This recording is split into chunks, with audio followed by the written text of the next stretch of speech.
Let's talk about money. Not the boring textbook version, not the get-rich-quick nonsense, but the stuff everyone uses every day, yet somehow nobody explains properly. Because money controls where you live, what you eat, how stressed you feel, and how much freedom you actually have.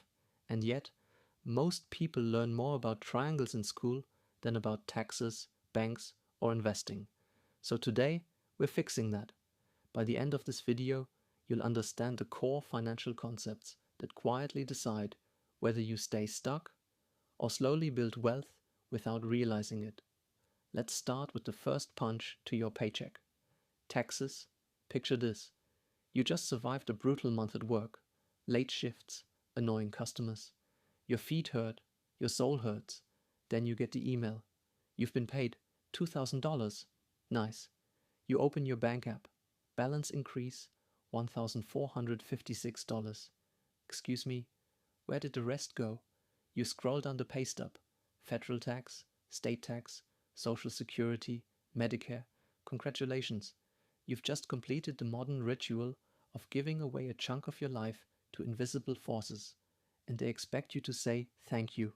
Here's the truth. Taxes are the cost of civilization.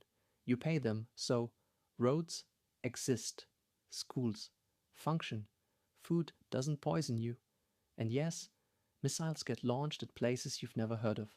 There are different types of taxes. Income tax hits the money you earn. Sales tax hits the money you spend. Capital gains tax hits the money your investments make while you're asleep. Then there's Social Security, which is basically the government saying, you're bad at saving. We'll force you. And Medicare, which funds health care for older and vulnerable people. Now comes the fun part. Filing taxes. The government already knows exactly how much you owe, but they make you guess. If you guess right, great. If you guess wrong, enjoy the penalties. Some people pay monthly, some yearly, and some don't pay at all, and end up starring in documentaries. Taxes are annoying, but statistically, countries with higher taxes also tend to have higher overall quality of life. So no, taxes aren't theft, but they are aggressive rent for existing banks, 3 to 5. Now let's talk about banks. You walk in, hand over your money, they smile, count it, and tell you it's safe. You leave thinking your cash is now sitting in a vault, guarded by lasers and maybe a dragon. Reality check. Your money is already gone.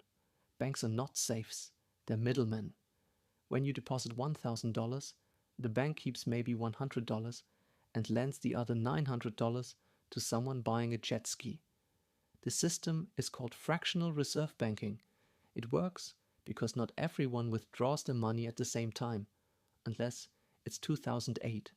Then everyone panics and the system collapses. Banks make money by doing one simple thing.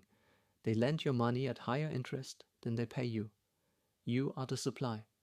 Borrowers are the demand. So why even use banks?